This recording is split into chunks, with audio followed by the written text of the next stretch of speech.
Les enjeux dépassent les casernes. Il s'agit de reconstruire la confiance, de réhabiliter l'idée même d'un État protecteur. Car derrière la réforme militaire se joue une bataille plus intime, celle du lien social, brisé par des années de violence et de dépendance extérieure. À travers la réorganisation des forces, l'équipement des brigades et le soutien aux familles, Traoré ne promet pas seulement la sécurité, mais une dignité partagée. La vraie question demeure, jusqu'où cette promesse peut-elle tenir face aux critiques et à l'épreuve du temps? La révélation tient dans un contraste saisissant. Alors que d'autres gouvernements promettaient des réformes vagues, Ibrahim Traoré agissait.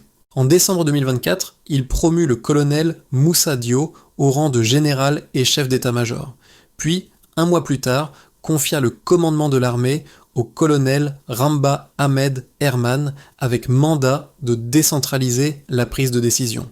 Derrière ces chiffres et ces noms se dessinait une logique nouvelle, confier les leviers à ceux qui avaient saigné sur le terrain. Le changement n'était pas cosmétique. Il incarnait une rupture avec des années d'immobilisme bureaucratique.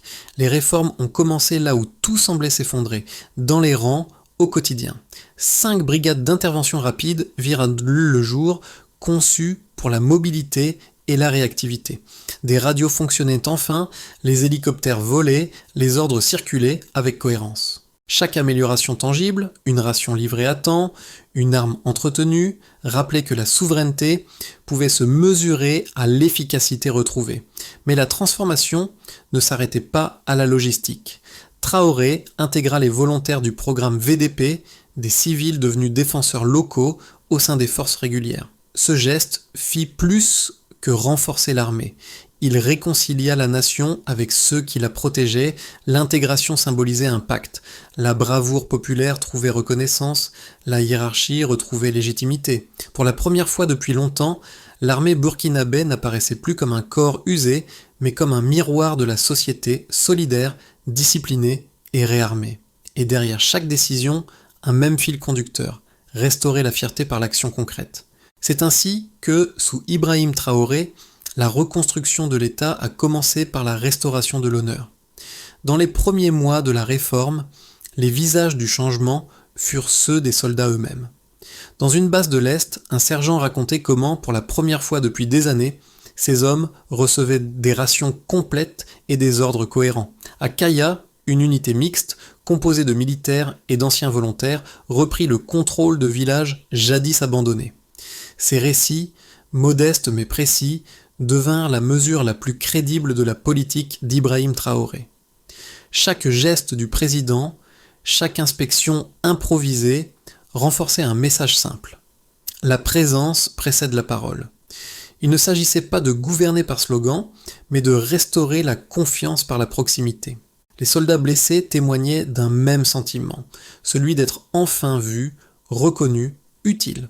Dans les hôpitaux, la visite du chef de l'État prenait valeur de symbole, une reconnaissance silencieuse du prix de la guerre.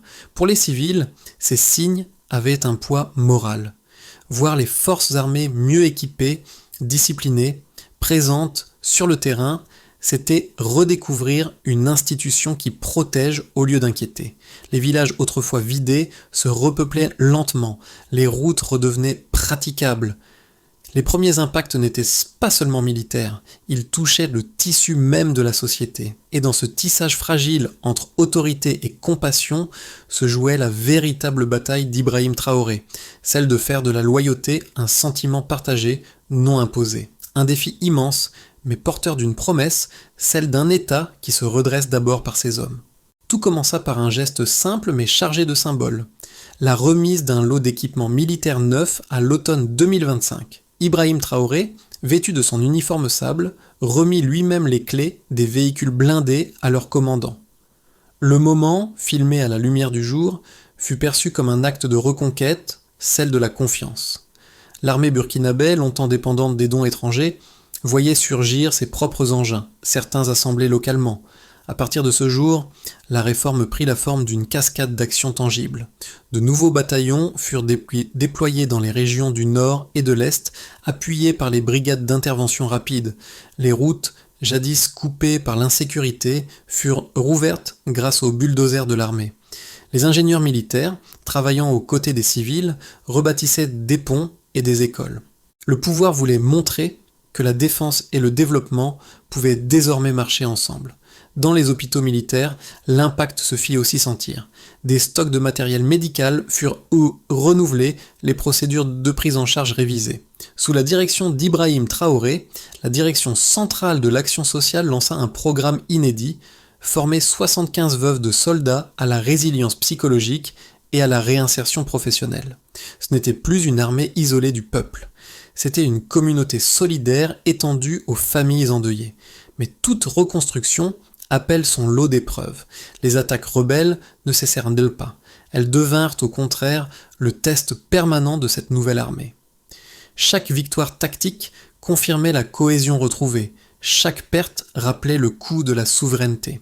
Dans cette dialectique entre douleur et fierté, Traoré forgeait un récit national. Celui d'un pays debout, refusant la fatalité. Sur le plan symbolique, ces avancées dessinèrent un tournant. L'armée n'était plus perçue comme l'instrument d'un régime, mais comme la colonne vertébrale d'un peuple. Dans les villages, des cérémonies honoraient les morts. Dans les casernes, les recrues juraient fidélité non à un homme, mais à une idée, celle d'un Burkina Faso, maître de son destin.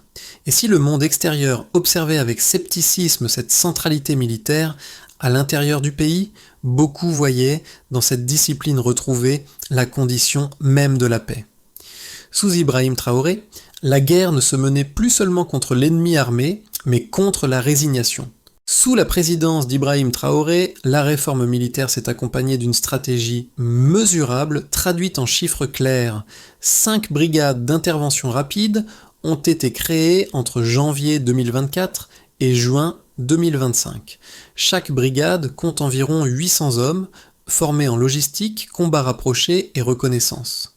Ces unités ont permis une réduction moyenne de 37% du temps de réaction aux attaques dans les zones critiques du Sahel. Ce chiffre, souvent cité par le ministère de la Défense, résume une évolution majeure. L'armée ne subit plus, elle anticipe. Avant 2024, moins de la moitié des véhicules militaires étaient opérationnels. Aujourd'hui, le taux de disponibilité dépasse 78%, grâce à un programme d'entretien et à la production partielle de pièces au Burkina Faso. Ces progrès ne se limitent pas aux chiffres, ils signifient que chaque convoi, chaque patrouille, agit désormais avec une prévisibilité que l'armée n'avait plus connue depuis une décennie. Sous la directive du président, plus de 2000 volontaires VDP ont été intégrés à l'armée régulière. Ce passage du civil au militaire n'est pas qu'un transfert administratif. Il a apporté au commandement une connaissance fine du terrain et un lien social direct avec les communautés locales. Les incidents liés à la désobéissance ont diminué de près de 40%, signe que la discipline découle désormais de la reconnaissance, non de la peur. L'indice de morale des troupes, mesuré par le Haut Conseil militaire, est passé de 4,3 à 7,8 sur 10 entre 2023 et 2025. Derrière cette courbe se cache une révolution silencieuse, celle d'un corps qui se sent soutenu, vu et entendu. Le changement n'est donc pas seulement quantitatif, il est psychologique. Ces données racontent une transformation profonde. L'État burkinabé a commencé à compter non seulement ses équipements, mais ses hommes. Et ce comptage, au lieu de réduire l'humain à la statistique, redonne valeur à chaque nom, chaque uniforme. Ibrahim Traoré en a fait un principe. Aucun chiffre sans visage, aucune victoire sans mémoire. Ainsi, le pays mesure son progrès à la fois en pourcentage et en présence, en stock et en dignité retrouvée. Les critiques adressées à Ibrahim Traoré n'ont pas tardé à se faire entendre. Pour certaines voix occidentales, le renforcement de l'armée burkinabé s'apparente à une dérive autoritaire, centralisation du pouvoir, discours souverainiste, militarisation de la société. Les organisations de défense des droits humains, comme Human Rights Watch, ont documenté des exactions graves, notamment le massacre de Nandin et Soro en février 2024, qui aurait coûté la vie à plus de 220 civils. À leurs yeux, l'essor militaire voulu par Traoré masque une érosion des garanties démocratiques. Mais d'autres analyses offrent un contre-champ. Elles rappellent que, Durant une décennie de tutelle étrangère, les interventions extérieures n'ont jamais apporté la paix promise. Le retrait des forces françaises, la rupture avec certains cadres occidentaux et la coopération nouvelle avec le Mali et le Niger ont redéfini la souveraineté burkinabé. Les défenseurs du président soulignent qu'en 3 ans, les zones reprises à l'insurrection ont doublé, tandis que les attaques contre les civils ont diminué de moitié, selon les statistiques du ministère de la Sécurité. Entre ces deux lectures, la ligne de crête est fine. Le risque d'un pouvoir militaire fermé existe, mais la demande populaire de protection est tout aussi réelle. Traoré joue sur ce fil, tentant de transformer la discipline en cohésion plutôt qu'en peur. Ses partisans affirment que la force armée n'est pas une fin, mais un outil pour rétablir la confiance nationale. Dans ce débat tendu, une chose demeure incontestable. Le rapport entre l'État et le soldat s'est métamorphosé. La fierté retrouvée dans les casernes s'est muée en récit collectif. Et qu'on l'admire ou qu'on le redoute, Ibrahim Traoré est devenu la figure par laquelle le Burkina Faso redéfinit les contours de son autorité. Le silence parle. C'est par cette phrase qu'Ibrahim Traoré résuma un jour sa vision du pouvoir. Au milieu de son mandat, ce n'était plus la guerre qu'il menait contre les groupes armés qui captivaient l'attention, mais la manière dont il reconstruisait le lien invisible entre l'État et ses soldats. Une scène, celle d'un hôpital, suffit à renverser le regard. Le président marchant entre les lits, s'arrêtant devant un homme mutilé, murmurant quelques mots qu'aucune caméra n'enregistra. L'image se diffusa pourtant dans tout le pays, symbole d'une autorité fondée sur la présence, non sur la distance. Ce moment marqua un tournant. La réforme militaire devint une métaphore politique. Réparer, écouter, soutenir. Derrière les uniformes se cachait désormais une promesse sociale. Les blessures n'étaient plus des stigmates, mais des preuves d'appartenance à une nation qui soigne avant de juger. Et dans cette proximité, Ibrahim Traoré trouva ce que tant de dirigeants cherchent sans le dire. La légitimité par l'humain. Les effets des réformes d'Ibrahim Traoré se lisent aujourd'hui à plusieurs échelles du Burkina Faso. Pour les soldats, la mutation est tangible. Uniformes neufs, radios fonctionnelles, hélicoptères réparés. Dans les unités d'élite, les permissions sont désormais régulières. Les soldes versés à temps. Cette rigueur nouvelle a inversé un vieux réflexe. Là où régnait la méfiance, s'installe la discipline confiante. Des témoignages recueillis dans les casernes de Kaya et Waïgouya évoquent une fierté retrouvée. Nous avons enfin l'impression de servir un pays qui nous regarde. Pour les familles des combattants, le changement est encore plus marquant.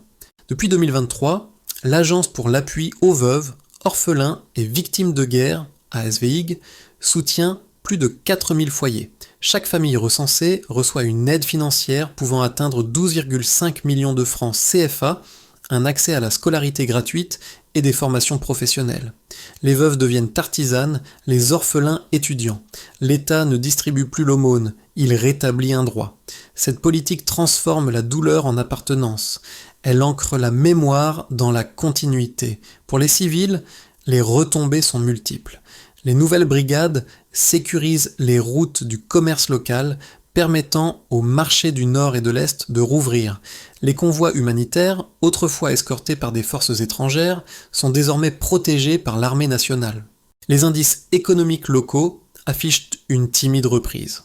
Selon la Chambre de commerce, les échanges intérieurs ont progressé de 22% en un an dans les régions pacifiées. Pour les institutions, enfin, la réforme a remodelé la culture de gouvernance. L'armée est redevenue un partenaire du développement. Des ingénieurs militaires participent à la construction d'écoles, de forages et de ponts. Cette présence quotidienne change la perception de l'État. D'un pouvoir lointain, il devient un acteur visible. Ibrahim Traoré, en misant sur cette hybridation entre défense et reconstruction, a fait naître un modèle atypique, une armée citoyenne, protectrice et bâtisseuse. Mais la transformation la plus profonde reste morale. L'idée d'un Burkina Faso souverain, soutenu par des soldats respectés, rallume une forme d'unité nationale. Chaque initiative concrète renforce un sentiment collectif, celui que la dignité n'est plus un mot, mais une pratique quotidienne. Et c'est là que réside la trace durable du projet d'Ibrahim Traoré, avoir redonné au courage une signification politique. L'avenir du Burkina Faso, sous Ibrahim Traoré, se joue sur 3 lignes de force entre consolidation et incertitude. La réforme militaire se stabilise. Les brigades rapides conservent leur efficacité, les structures sociales comme l'ASVIG continuent de fonctionner, et les alliances régionales avec le Mali et le Niger renforcent une sécurité collective. Dans ce cadre, l'économie se redresse lentement, portée par les chantiers civilo-militaires. Le pouvoir reste centralisé, mais sans dérive apparente, un équilibre fragile où la discipline garantit la paix plus qu'elle ne la menace. La stratégie souveraineté par l'action produit un effet d'entraînement. Les zones reprises deviennent des pôles agricoles et industriels. Les ex-combattants réinsérés deviennent des relais de stabilité et la confiance populaire se traduit par une participation civique accrue. Les institutions s'adaptent, un système de contrôle civil sur l'armée se développe et la transition vers un régime durable paraît possible. Dans ce cas, le Burkina Faso pourrait incarner un modèle inédit en Afrique de l'Ouest, un État fort, sans autoritarisme, un nationalisme sans fermeture. Les tensions extérieures et la fatigue interne fissurent le socle. Les groupes armés déplacent leurs attaques vers de nouvelles zones, la pression économique s'accentue. Les critiques occidentales, amplifiées par les réseaux, isolent diplomatiquement le pays. L'armée, pilier du système, risque alors de se refermer sur elle-même, transformant la discipline en rigidité. Ce scénario ne conduit pas nécessairement à l'effondrement, mais à une lente érosion de l'élan initial. Entre ces chemins, une constante demeure, la promesse faite par Ibrahim Traoré que le pouvoir appartiendra à ceux qui servent, non à ceux qui observent. La clé sera de maintenir cette promesse vivante sans qu'elle devienne un dogme. Car si la souveraineté est le but, la dignité collective doit rester la méthode. Au-delà des chiffres et des discours, le projet d'Ibrahim Traoré s'évalue à la manière dont il touche la vie quotidienne. Pour la jeunesse urbaine, souvent désenchantée par la politique, il représente un modèle inattendu. Un dirigeant jeune, proche du terrain, qui parle le langage de la dignité plutôt que celui de la dépendance. Dans les universités de Ouagadougou, les débats autour de sa vision oscillent entre admiration et prudence. Certains saluent en malin son courage, d'autres redoutent la militarisation des esprits. Mais tous reconnaissent qu'il a replacé la question nationale au centre des conversations. Dans les campagnes, la perception est différente, mais tout aussi vibrante. Les anciens, longtemps oubliés, voient dans la réhabilitation de l'armée une renaissance du respect pour le service et le devoir. Les jeunes, eux, redécouvrent un horizon d'utilité. Servir le pays ne signifie plus seulement combattre, mais participer à la reconstruction. Les projets civilo-militaires, notamment agricoles, deviennent des symboles d'unité. La charrue et le fusil ne s'opposent plus, ils coexistent. Sur les réseaux sociaux, cette image d'un Burkina des Burkinabés circule avec une ferveur nouvelle. Les photos d'Ibrahim Traoré visitant les hôpitaux ou serrant la main d'un orphelin reçoivent des milliers de partages. Ce culte de proximité n'est pas seulement émotionnel, il sert aussi de ciment national dans un contexte de crise. En redonnant sens au mot « président », Traoré a ouvert un espace de dialogue inédit entre le peuple et son pouvoir. Là réside peut-être son pari le plus audacieux, transformer la foi populaire en participation durable. Pour traduire sa vision en action durable, Ibrahim Traoré a fixé une méthode en 5 étapes claires. Il consolide la chaîne de commandement. Les rotations d'officiers et la formation commune entre militaires et VDP visent à harmoniser la prise de décision. Objectif: réduire les délais d'intervention de 25% d'ici fin 2026.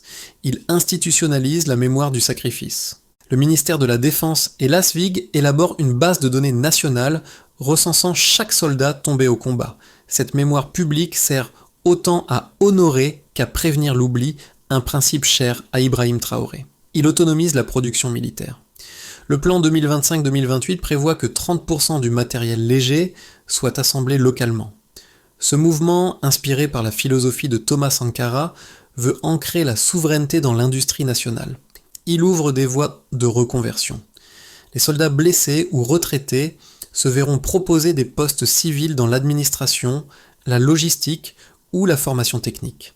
Ce dispositif vise à transformer chaque ancien combattant en acteur de reconstruction. Il ancre la cohésion sociale. Des programmes conjoints entre armées et collectivités locales financeront des écoles, des puits et des infrastructures de base dans les zones libérées. L'État y gagnera une légitimité concrète, visible, enracinée.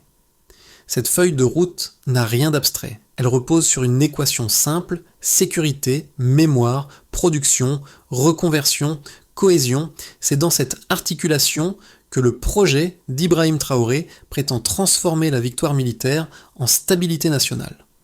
Dans le cimetière de Ouagadougou, le vent soulève la poussière rouge autour des croix de bois.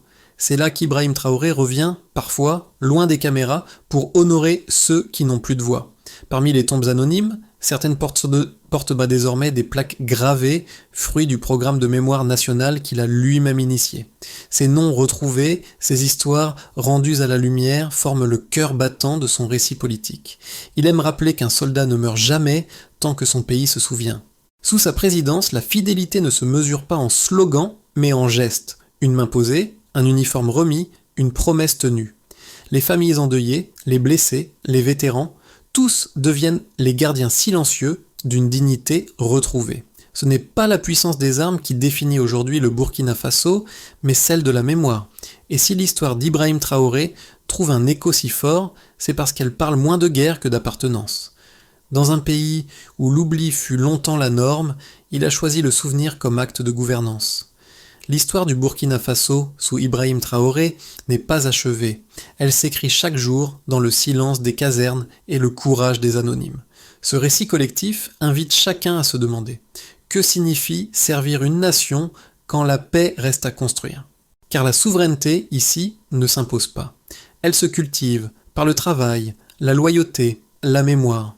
Les réformes militaires n'ont de sens que si elles deviennent sociales, les victoires de valeur que si elles profitent à tous.